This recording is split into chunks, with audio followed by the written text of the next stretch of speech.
right. Well, I'll tell you. All right, that's fine. Let's talk about the ups and downs of Flintlock: The Siege of Dawn. Overall, I think this is a very good game. I think it's definitely worth playing if you like Souls-likes for sure.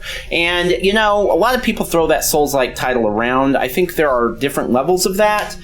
I wouldn't go as far as to say this is a true Souls-like. That would be something like Mortal Shell or Thymesia. Games that are like all melee, all about bonfires, all about...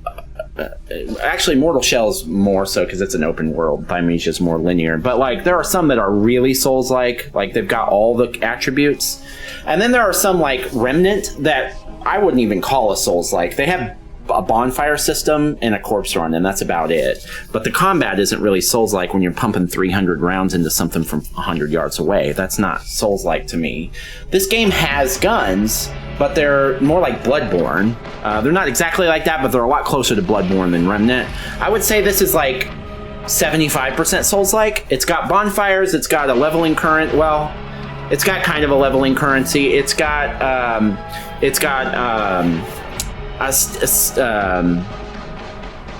doesn't really have it's got stamina management in a weird way. It's got the corpse run. Did I say that already? It's got all the combat is melee focused and slow and deliberate and all. It's got a lot of the Souls-like stuff.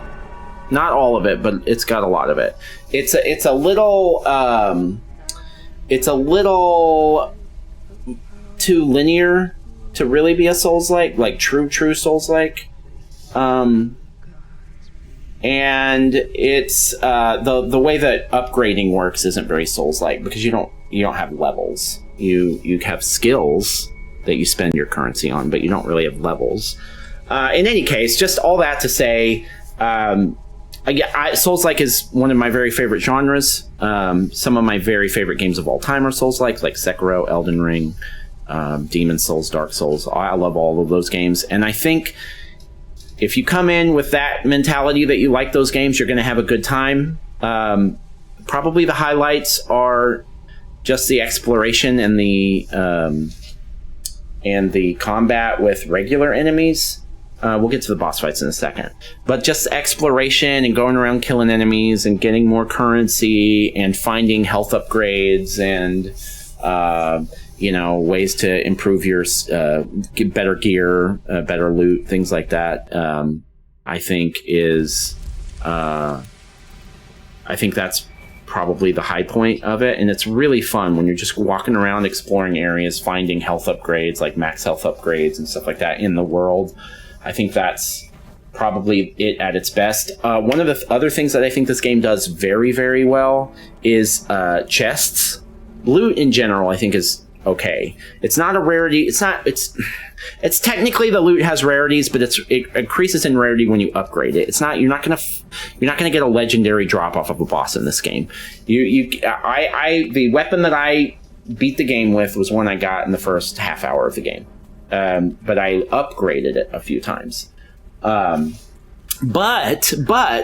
every time you find a chest in this game, and I probably opened 15 to 20 chests over the course of the entire game, just doing mostly what was required. Every single time you open the chest, it's got something important in it. And it's not necessarily just a main story item. It's like you get a sick helmet, or you get an awesome gun, or you get a great upgrade for your companion. Every time you open a chest, it's like, whenever you see a chest in this game, it's like, let's go. There's going to be something really good in here. And the game really does a good job of incentivizing you to do optional things, because every time you take out the equivalent, they have like a raider camp situation in this game where you can take out the boss that's in the village. You take out the enemies and you kill the boss in the middle. And some of them are required, but a lot of them are optional. But every time you do one, you get an upgrade on your flask, or you get an additional use, which is a huge deal. They have health upgrades in the world and magic upgrades that increase your magic power, but you have to like climb a mountain and do some platforming and stuff to get there. So there's a lot of incentive to do those things, because when you get them, they're everything you get in this game. You don't get that much stuff in this game, but every time you get something, it's a big deal. It's increasing your max health. It's increasing your flask uses. It's increasing your magic power.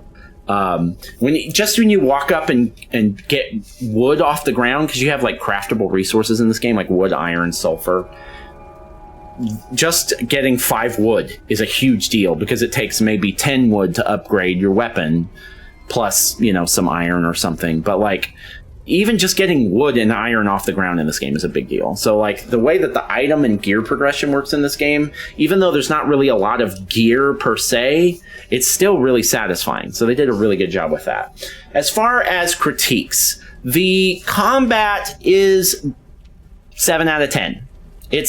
And the 7 is really the Souls-like stuff about it. But it's a little bit floaty. It's a little bit imprecise. The hitboxes are a little bit weird. It's not really always responsive when you're trying to like pull off a special move or something like that, like do one of your special abilities. Sometimes you gotta stand still to do it. Like you gotta or it won't trigger. So there's a little bit of that, and it does make things a little bit frustrating. And I think that I mentioned the bosses earlier. The bosses in this game are fun. In fact, a couple of them are very fun. But there are 2 problems with them. The one is just the combat in general makes it a little wonky. The whole thing's it just feels kind of luck based. When I would finally beat a boss, I would be like, well, I got lucky. He didn't hit me with that attack. He definitely should have. Or it would be, or even more often, it would be like, that attack definitely shouldn't have hit me, or I definitely parried, or I definitely blocked, or I definitely dodged, or whatever. And it worked 10 times before that, and then suddenly just one time it didn't work. There's some of that on both sides, good and bad, like pro and con. And also, it's something that's just really interesting about this game in general, and it's I don't know exactly how I feel about it, but I would put it in the negative category. The bosses, most of the bosses in this game have 2 phases, and the first phase is a freaking cakewalk, and then the second phase is a chaotic, impossible mess. It's like, the first phase is like, the parry windows are so generous in this game. You can just parry them over and over.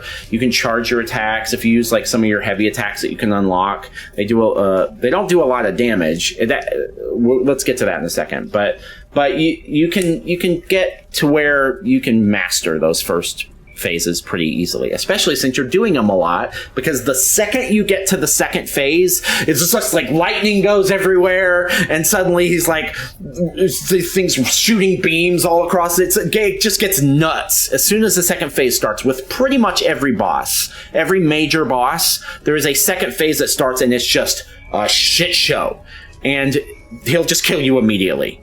And then you go through the first phase again, and it's like, yeah, I know, I'm parrying every single move now. And then we get to the second boss, in the second phase, and it's like, oh my god, okay, I gotta figure out, block, parry, oh my god, I'm dead. And it's a lot of that. The second phases are crazy.